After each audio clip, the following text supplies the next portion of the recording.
Hello, everyone, and Mancos Public Library welcomes you to a segment of Business in Your Backyard. And today we're delighted to have Shannon with us, who is going to talk a little bit about the work that she does through the Beehive, and that is neuromuscular reprogramming. And I know that sounds like, what is that? So, Shannon, would you tell us a little bit about what it is you do, the magic that you work? Good morning, lovely Mancos community and Midge. Thank you for inviting me to do this today. I do want to preface all of this with the fact that I just got a puppy recently. And so if you hear any strange cries in the background, we are not torturing small animals. She's just getting used to her crate. so, Same I, here. Same here. so, as far as neuromuscular is concerned, it is a modality of body work that is incredibly specific about addressing pain in a person's body. And pain usually occurs because there is compensation patterns due to either one or a couple of muscles not firing correctly.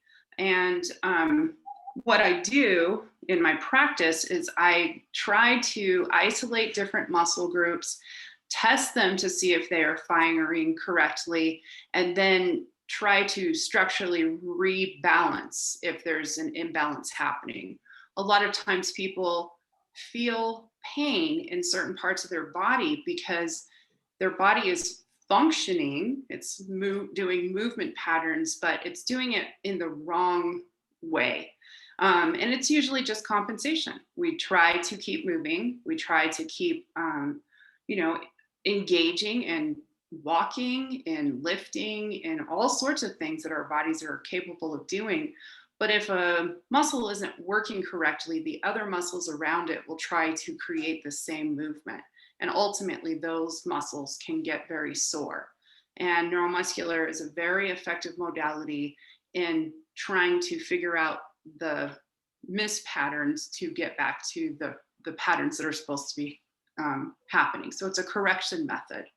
I have studied it because it is by far the most effective modality that I have found to address pain in my clients and to help them get to a place where they're moving with more fluidity, more confidence, and a lot less pain. So that's a nutshell. It is. I think you summed it up beautifully, and I can personally attest to the fact that it works. It's magic, you know. Yeah. I mean, it isn't, but it feels like it. It can kind of look like it too. Yeah. So I think you basically answered what my next question was going to be for you, is talk a little bit about the benefit for your clients. Relieves pain, eases That is fluidity. by far the biggest one. Yes, Mhm. that's the goal of neuromuscular reprogramming, and it is generally speaking the outcome. And it also, I think, helps people get, I think, back into their bodies Mhm. in a way that a lot of things don't.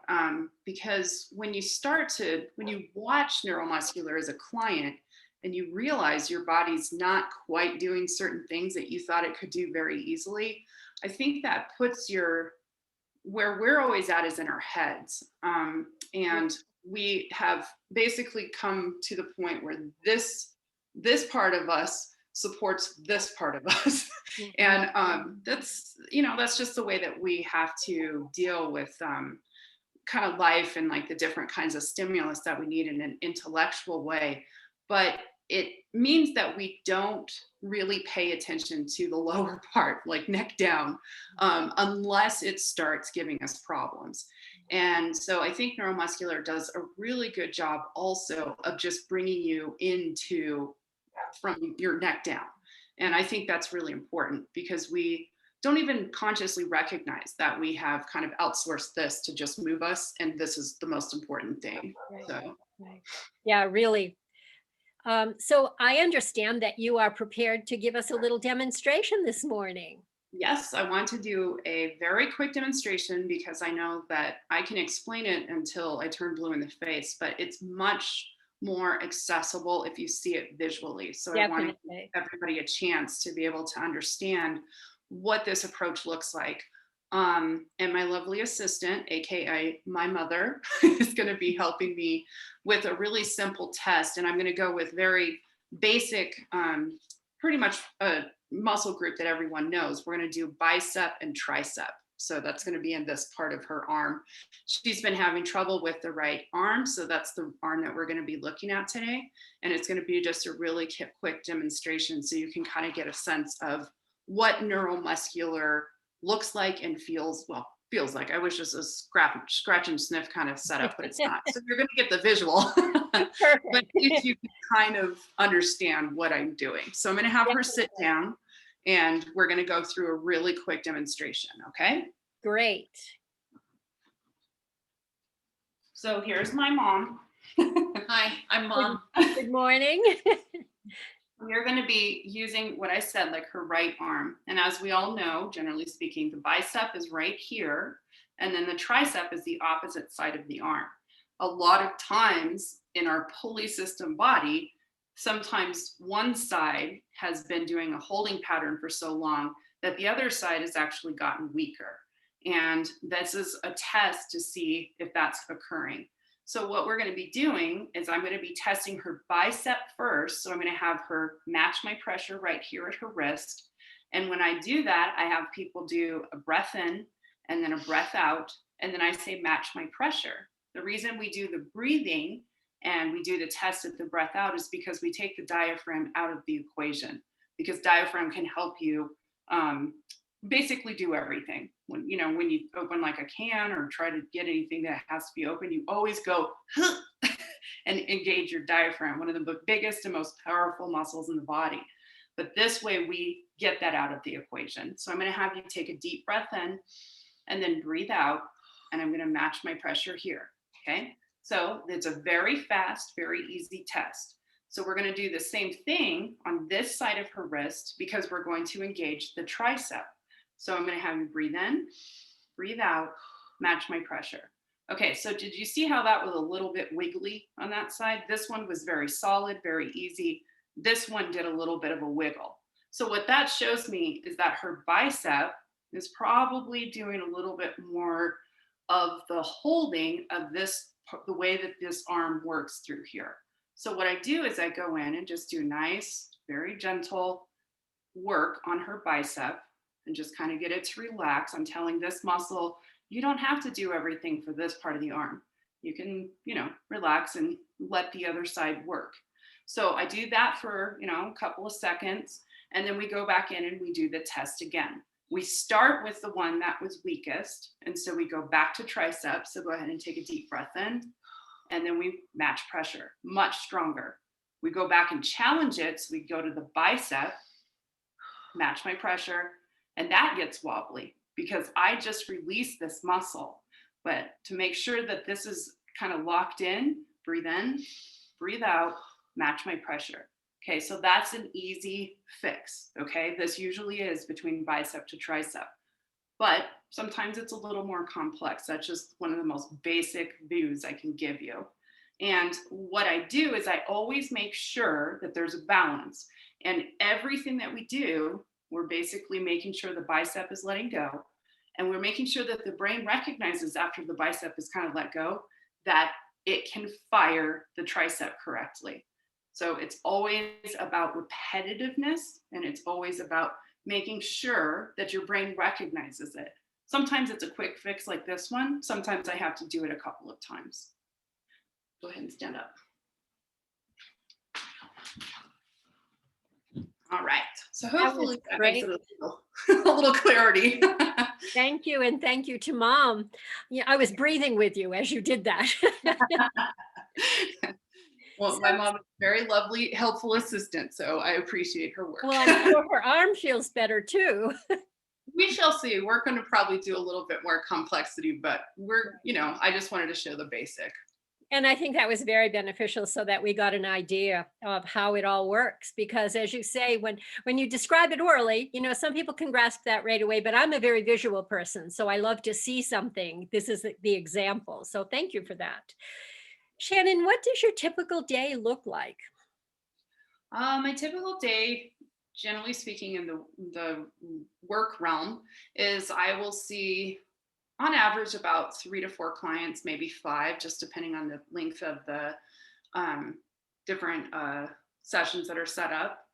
And um, I mean, every single person comes into me with a different puzzle. And that's one of the things that I really love and enjoy about my work is that I am kind of a detective and I get to put pieces together and also kind of deconstruct them, in the way that their bodies are functioning or not. So I would say that every day I get a really good chance to be challenged and stimulated in my work with all the clients that I'm kind of dealing with what's going on for them. And I don't know, it's a very fulfilling experience.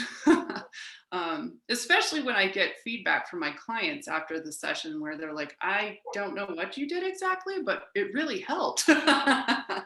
So I would say a typical day at work for me.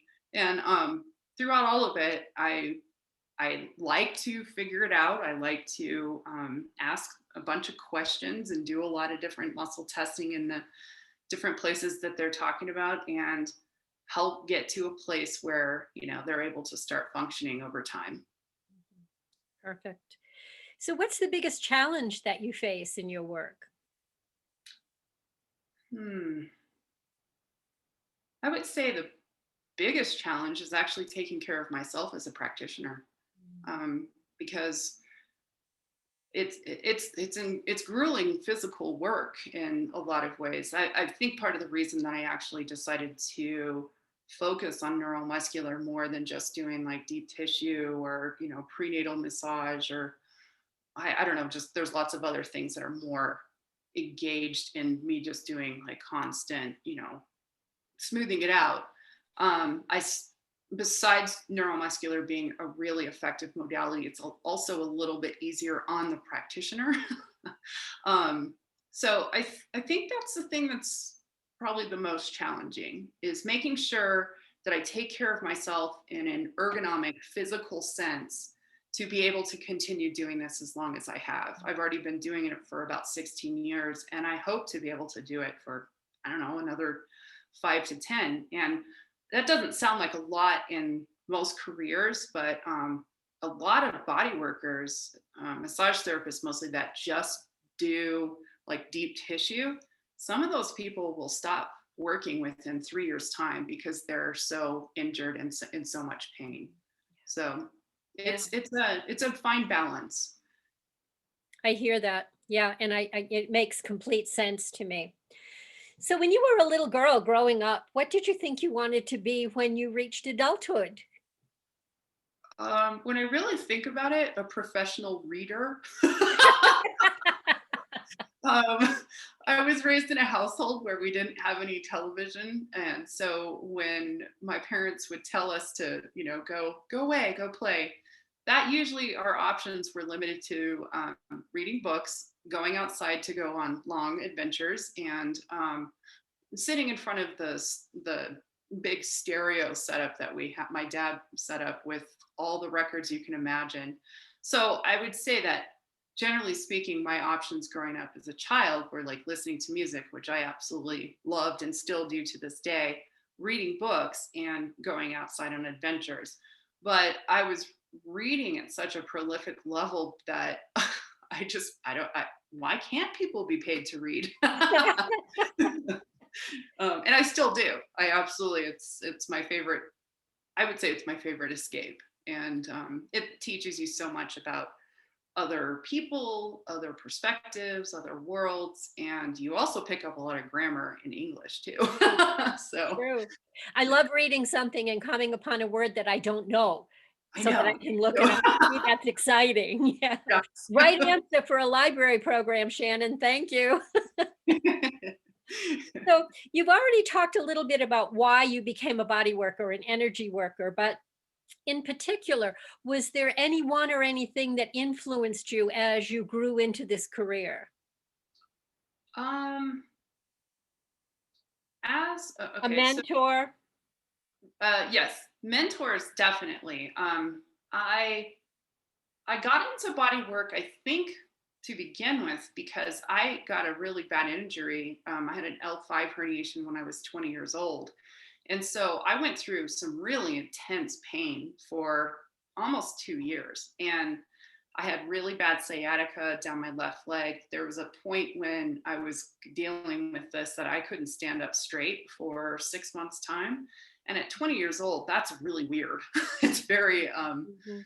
I would say, it brings you into a place of humbleness as far as like how your body moves, because most people don't experience that until much later in life. Actually, when I got diagnosed, the doctor that saw the MRI and gave me the diagnosis of why my back was hurting so bad, he said, I usually tell this to 80-year-olds. So I think that that was part of what really made me understand and appreciate how body workers can really help people.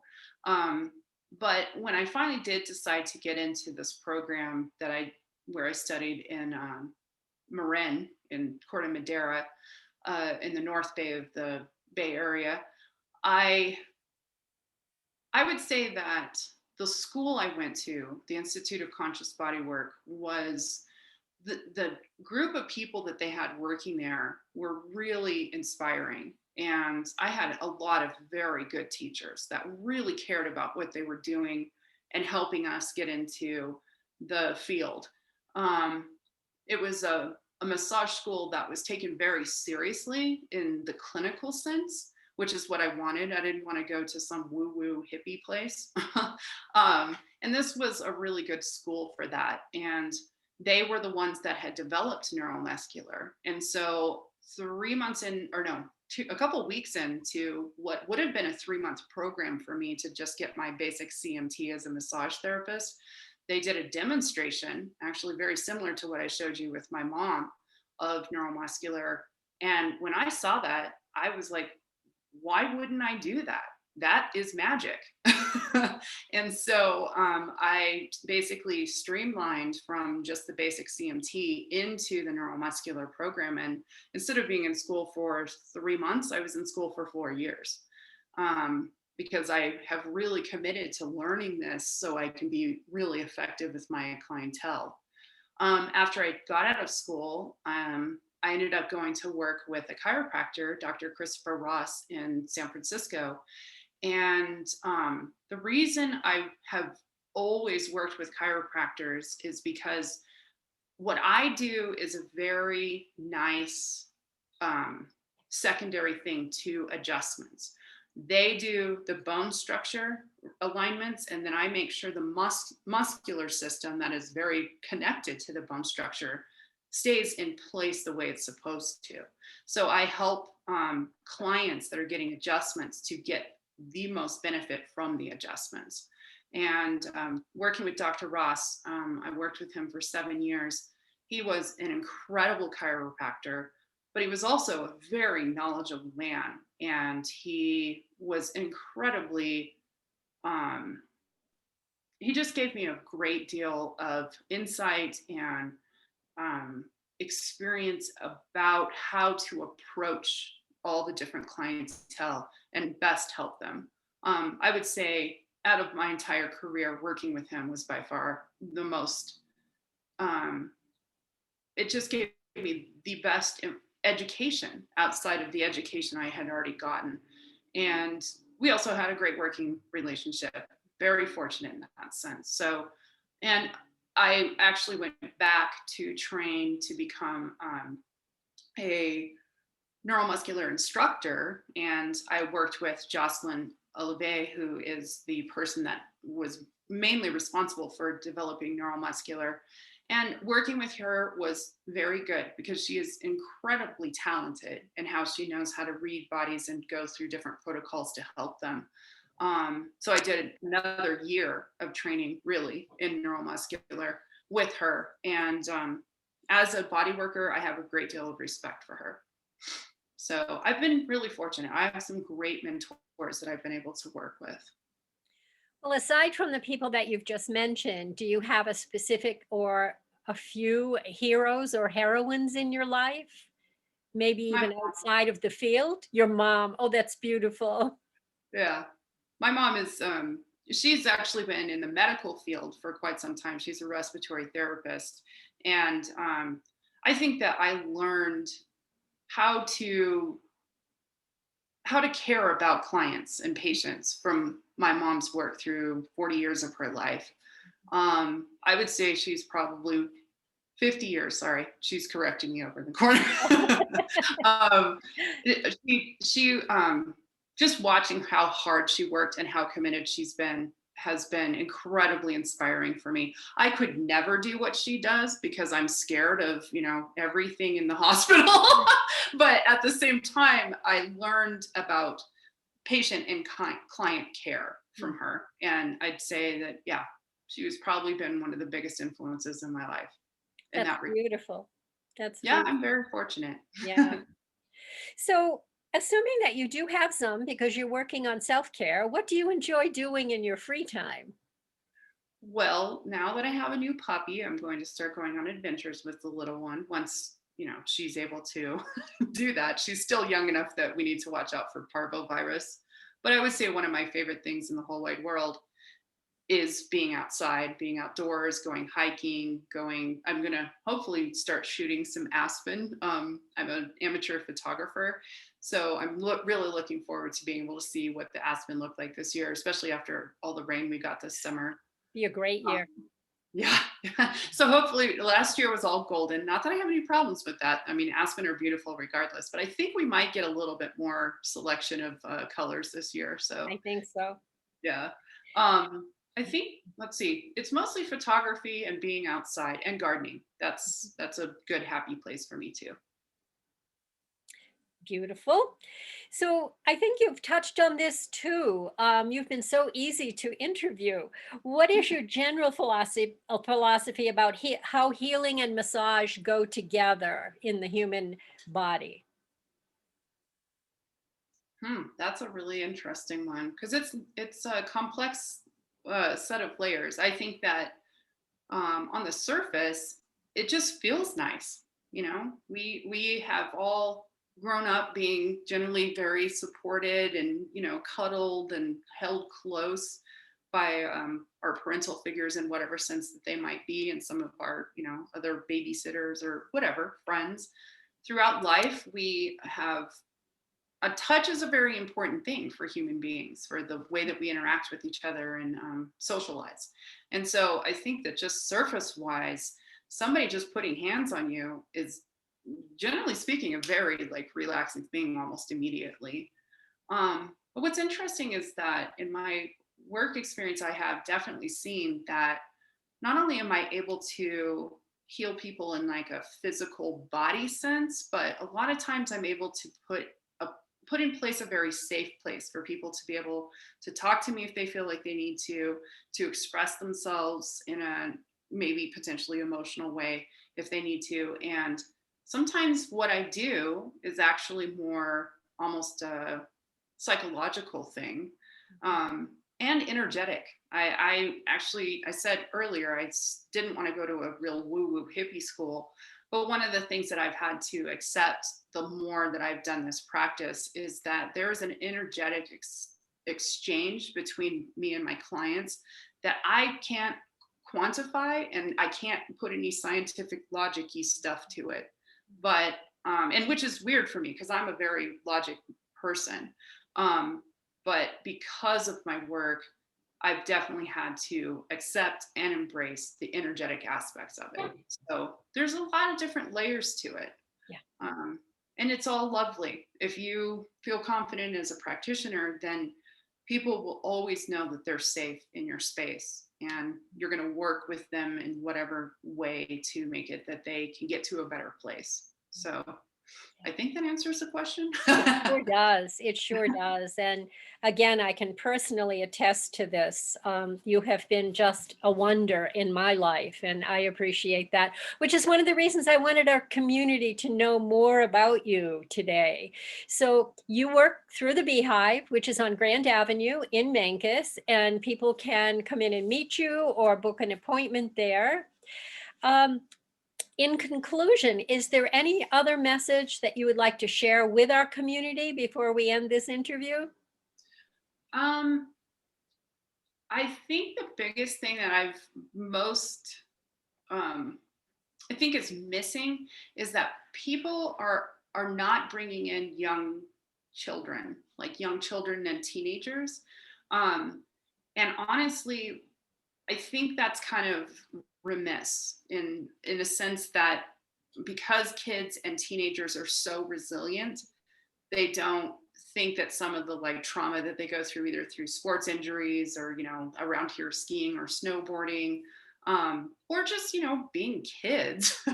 um, the thing is that the patterns start when you're a baby, and you're learning how to do the firing patterns throughout, the growth development that happens.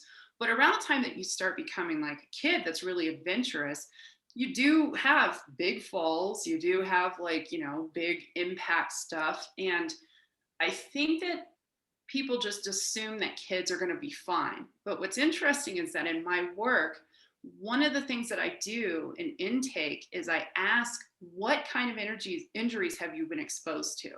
And I try to make it clear that it needs to go back, 30 years, like, sometimes 40 or 50, depending on and because some of the things that happen to create compensation patterns happen when you're very young. But because you're still, growing and keep moving and stuff, it doesn't seem like it's a big problem. But actually, 50 years down the line, that thing can still be very problematic. And so what I try to do with neuromuscular is I try to help people understand that if you stay proactive and preemptive in self-care, then you won't end up with really serious problems down the line. And so I think that's the one thing that I think is missing in my practice is getting some kids in there. The only time I've really been able to be around kids and working very closely with them and helping them is in the scoliosis realm. Because scoliosis is something that's it can be very serious and it can affect you the rest of your life. And when I was working with Dr. Ross in San Francisco, we had a lot of kids that would come in to see us as a last resort before they had to go and get like the rods put into their back or have really serious like surgeries for bracing and stuff. And we would work with them very, very regularly, both of us, because I did study neuromuscular specifically for scoliosis too. And we were able to straighten kids' backs out because they were still growing and they were still able to be manipulated in such a way that if they engaged in the exercises that we gave them and they would come in for adjustments and do both the spinal adjustments and the muscular adjustments, we were very successful in helping kids get to a place where they never even would have to consider getting into any kind of surgeries, which is exactly the goal, because those surgeries, I mean, I know that they're there for a reason, but they can also cause really serious problems the rest of the life. So that's the only time I've been able to work with kids. And good God, it was amazing and very gratifying to be able to help them straighten their spines out. But there's other things besides scoliosis that can really affect children down the line. So I think that's the one thing that's kind of a missing piece. And it's just because people assume that kids are just very resilient and they're going to be fine.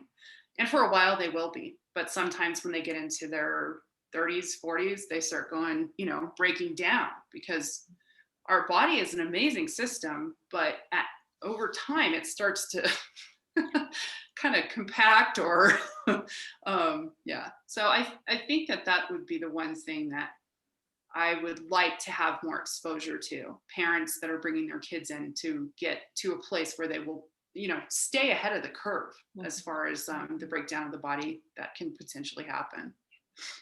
I totally get that. Yeah. So again, you are serving our community out of the Beehive, which is in Mancos. And, I want to thank you so much for bringing this to the forefront, because I'm not quite sure how I heard about you, but I was like, neuromuscular what? So, I mean, I think it isn't a modality that many folks are knowledgeable about or even aware of. So that was why I was so excited to have you come and tell our community who you are and what you're doing. So, any parting words? Well, thank you so much, Midge. It's Thank been you. absolutely lovely You- to work with you and on you. Thank I think you. it was probably Bernadette who told you because I've been working on her. Maybe it Um, was Burn. Yeah. Yeah. Another library person. Yeah. yeah, we have some library fans, which is awesome. I really appreciate it. We appreciate you. What? We appreciate you.